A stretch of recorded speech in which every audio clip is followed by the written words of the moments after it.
Hai nakama, One Piece Update Channel balik lagi nih. Pada episode kali ini Apin akan membahas spoiler dengan asumsi One Piece Chapter 1058. Akhirnya setelah libur sepekan, informasi mengenai Chapter 1058 sudah beredar luas. Salah satunya adalah informasi mengenai bounty terbaru anggota bajak laut topi jerami dan bounty dari para anggota Cross Guild. Tidak hanya itu, akhirnya sudah terkonfirmasi bahwa Sabo muncul kembali di Chapter 1058 kali ini. Namun, berapa total perubahan para bounty tersebut? Oke, tanpa berlama-lama lagi, langsung kita bahas. Nilai bounty topi jerami akhirnya meningkat. Seperti yang sudah banyak orang prediksi, bahwa pertempuran besar di Onigashima pastinya akan merebut banyak perhatian orang. Hal tersebut wajar mengingat bagaimana masifnya level pertarungan dan juga banyaknya orang-orang yang terlibat dalam pertempuran tersebut. Hal ini bisa kita lihat dari jumlah pasukan aliansi Luffy yang mencapai lebih dari 5.000 orang. Dengan momen pertempuran di Onigashima menjadi pusat perhatian banyak pihak, artinya mau tidak mau mereka yang terlibat di dalamnya akan semakin populer dan menjadi incaran angkatan laut dan pemerintah dunia di One Piece. Setelah terlibat dalam sebuah peristiwa yang sangat besar, mau tidak mau nilai bounty topi jerami akan meningkat drastis. Jadi, berapa nilai bounty terbaru dari kru topi jerami? Sebelum kita lanjut, jangan lupa subscribe dulu One Piece Update Channel supaya nggak ketinggalan video-video menarik lainnya. Oke, kita mulai ke eksposisi kali ini. Tony Chopper, 1000 Berry. Chopper adalah karakter yang paling underrated dalam cerita One Piece. Meskipun begitu, Chopper merupakan salah satu karakter favorit dari para fans. Pemerintah dunia mungkin tidak sadar bahwa di balik wajahnya yang lucu dan imut, terdapat sosok monster mengerikan yang siap menghancurkan apapun yang ada di depannya. Kemampuan medis Chopper pun membuat Queen terkejut. Sayangnya, berdasarkan informasi di chapter 1058 diketahui bahwa nilai bounty Chopper lagi-lagi tidak terlalu signifikan. Nilai terbarunya hanya 1000 Berry, yang mana hal ini seolah memperlihatkan bahwa pemerintah dunia begitu memandang sebelah mata Chopper. Mungkin hal ini ada benarnya, mengingat Chopper hanya bertarung sekali menghadapi Queen. Namun, angka tersebut rasanya masih terlalu kecil. Nico Robin, 939 juta Berry. Berbicara mengenai Nico Robin, sebenarnya ada hal menarik dari sosoknya.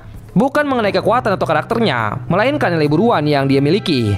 Nilai buruan Robin sendiri sebelumnya hanya 130 juta Berry. Sebuah angka yang cukup kecil sebenarnya jika melihat siapa sebenarnya sosok Robin. Namun, pasca apa yang terjadi di Wano, di mana Robin berhasil mengalahkan Black Maria, kemungkinan angka tersebut akan meroket. Dalam ceritanya, Nico Robin menjadi lawan bagi Black Maria setelah dia menggantikan posisi dari Sanji yang tidak bisa bertarung melawannya. Pertarungan melawan Black Maria menjadi momen pembuktian kekuatannya yang sudah meningkat drastis. Dan berdasarkan informasi yang ada, nilai buruan Nico Robin kini hampir menyentuh 1 miliar Berry, yaitu di angka 939 juta Berry. Jinbe, 1,3 juta Berry. Jinbe adalah kru topi jerami yang memiliki mimpi untuk mengakhiri pemusuhan antara manusia ikan dan manusia. Selain mengikuti Luffy dan membantunya mewujudkan mimpi sebagai seorang raja bajak laut, meskipun pada awalnya Jinbe mungkin hanya ingin membayar hutang yang dia buat dulu kepada Ace sebelum dia tewas, namun pada akhirnya dia sadar bahwa Luffy bukanlah sosok biasa. Dalam pertempuran di Onigashima, Jinbe harus berhadapan dengan sosok Usu. Dia adalah mantan dari anggota CP9 dan juga bagian dari kelompok Flying Six. Yang menarik dari pertarungan mereka adalah terungkapnya fakta tentang sosok Nika. Nilai buruan Jinbe saat ini berhasil melampaui 1 miliar Berry, yang mana sebenarnya angka ini terlalu besar. Pasalnya Jinbe hanya menghadapi Flying Six yang notabene levelnya berada di bawah All Stars. Sanji 1 miliar 32 juta Berry. Sanji merupakan salah satu dari 3 monster dalam kru topi jerami, selain Zoro dan Luffy. Di sepanjang pertempuran Onigashima ini, banyak momen epik yang terjadi terutama terhadap sosok Sanji. Misalnya bagaimana Sanji berhasil membangkitkan kekuatan dahsyat dalam dirinya berkat mengaktifkan Red Suit. Dan efek dari hal tersebut adalah dia mampu bertarung melawan Queen. Pertarungan antara Sanji melawan Queen menjadi salah satu pertarungan yang cukup mendapatkan perhatian dari para fans. Queen sendiri merupakan sosok terkuat nomor 2 di kelompok bajak laut Beast. Namun sayangnya, hal ini ternyata belum cukup untuk meningkatkan nilai buruan Sanji, yang mana justru Jinbe yang jauh lebih besar nilai buruannya.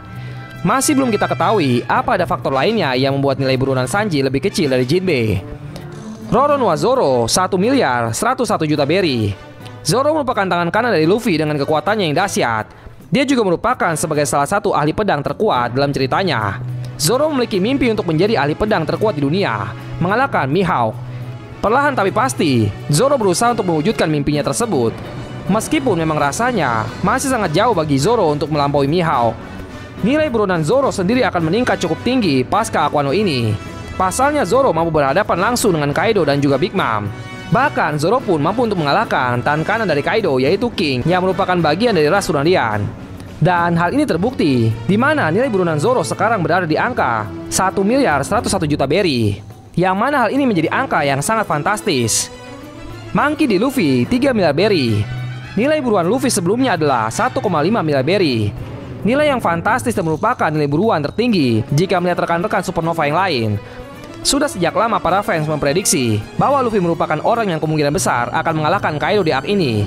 Dan prediksi tersebut pada akhirnya memang terbukti seperti yang kita lihat di chapter 1050 kemarin.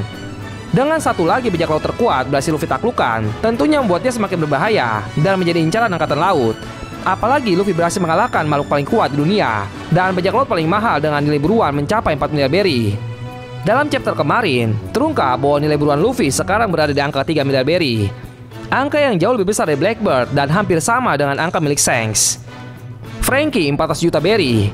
Franky adalah salah satu kru topi jerami terkuat setelah Luffy, Zoro, Sanji, dan Jinbe. Dalam pertempuran di Onigashima ini, dia cukup banyak membantu aliansi Luffy untuk bisa menang. Sebelumnya Franky mampu membuat Big Mom marah setelah dia menggilas wajahnya. Dan puncak petualangan dari Franky sendiri adalah ketika dia bertarung melawan Sasaki. Salah satu anggota Flying Six ini pun cukup memberikan kerepotan bagi Franky. Sebelum kemudian Sasaki berhasil dikalahkan. Sebagian fans merasa bahwa pertarungan Franky ini kurang begitu epik, seperti di arc Dressrosa. Namun terlepas dari hal itu, kontribusi Franky selama pertempuran ini sangatlah besar. Nilai buruan baru dari Franky sendiri saat ini masih belum terkonfirmasi. Namun kabarnya angka terbarunya menyentuh angka 400 juta berry. Usopp 500 juta berry. Penembak jitu dari kelompok bajak laut topi jerami. Usopp merupakan anggota awal dari kru tersebut, di mana dia bergabung dalam arc Desa Sirup.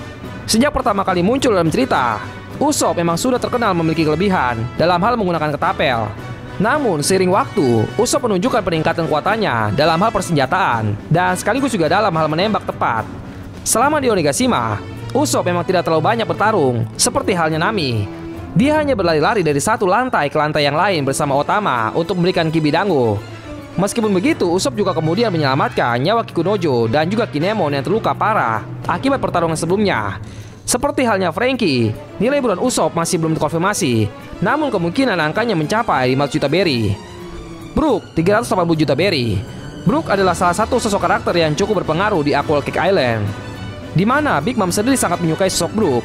Dia juga mampu menandingi kekuatan Big Mom meskipun hanya sebentar. Selama pertempuran di Onigashima, memang Brook nampak tidak terlalu banyak bertarung selain membantu yang lain membuka jalan untuk Luffy menuju atap. Selebihnya, Brook menjadi sosok yang menemani dan membantu Robin untuk bisa kabur dari CP0. Meskipun begitu, kontribusi ini pun cukup membantu kru topi jerami memenangkan pertempuran. Dan jika tidak ada Brook, mungkin Robin sudah tertangkap oleh CP0. Nilai buruannya pun masih belum kita ketahui pasti, meskipun spekulasinya ada di angka 380 juta berry. Nami 360 juta berry. Terakhir adalah Nami. Dia merupakan salah satu dari 3 kru bajak laut topi jerami yang paling lemah. Namun bukan berarti dia bisa dipandang remeh saat berhadapan dengan musuh. Nami pernah menjadi seorang kucing pencuri dan pernah menjadi anak buah dari bajak laut Arlong, yang mana hal itu memberikannya sedikit kemampuan untuk bertarung. Kemampuan tersebut sering digunakan dalam berbagai pertempuran. Kemampuan Nami bertambah setelah dia memiliki salah satu homies milik Big Mom, yaitu Zeus.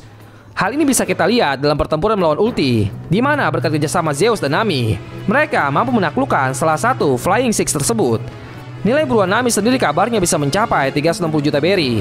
Angka yang cukup luar biasa melihat bagaimana pencapaian Nami di Aqua no ini. Itulah nilai bounty topi jerami. Perang besar di Onigashima dalam Aqua no Country merupakan perang terbesar yang pernah muncul dalam cerita One Piece, melebihi epiknya perang dahsyat di Marineford. Setidaknya itulah yang Oda Sensei pernah katakan mengenai arc tersebut. Dengan skala pertempuran yang sangat besar, rasanya memang masuk akal jika kemudian nilai bounty dari para kru topi jerami akan meningkat drastis. Tidak hanya itu, ternyata di chapter ini diketahui bahwa Buggy bukan pemimpin dari Cross Guild, melainkan dia adalah salah satu kaisar baru karena kesalahan angkatan laut. Dan menurut informasinya, Buggy berhutang banyak pada seseorang. Namun admin belum tahu secara pasti siapa seseorang yang dimaksud tersebut. Kemudian ada informasi yang lebih mengejutkan menurut admin, yakni ternyata Mihawk dikenal di masa lalu sebagai pemburu angkatan laut. Serta informasi yang lebih menghebohkan lagi, nilai bounty per anggota Cross Guild terungkap di sini. Mihawk dengan nilai bounty sebesar 3 miliar 550 juta berry, Buggy dengan nilai bounty sebesar 3 miliar 180 juta berry, serta nilai bounty Crocodile sebesar 1 miliar 990 juta berry. Tidak hanya itu, ternyata Crocodile merupakan pendiri Cross Guild. Mihawk menerima undangan untuk bergabung dan dia menerimanya. Dan terjadi kesalahpahaman terhadap marinir. Mereka mengira Buggy adalah pemimpin guild tersebut. Lalu di akhir cerita chapter ini, tentara revolusioner menerima telepon. Ini aku, Sabo. Asumsi admin, Sabo akhirnya akan mengkonfirmasi apa yang sudah dialaminya pasca peristiwa di Reverie. Oda Sensei tentunya memiliki alasan tersendiri mengapa kemudian Sabo masih bertahan sampai sekarang. Dan juga pasti ada alasan mengapa dia menjadi sosok penting nomor 2 di pasukan revolusi. Berdasarkan dari apa yang muncul di chapter kemarin, ada spekulasi mengenai apa yang akan Sabo lakukan selanjutnya. Ada kemungkinan Sabo adalah sosok yang akan mengalahkan Im dan juga pemerintah dunia. Kita nantikan saja ya nakama kelanjutan ceritanya pada chapter yang akan rilis minggu ini. Oke, sekian dari pembahasan Sposi kali ini. Bagaimana menurut kalian nakama tentang spoilernya? Silahkan kirim pendapat kalian di kolom komentar ya. See you on the next video nakama.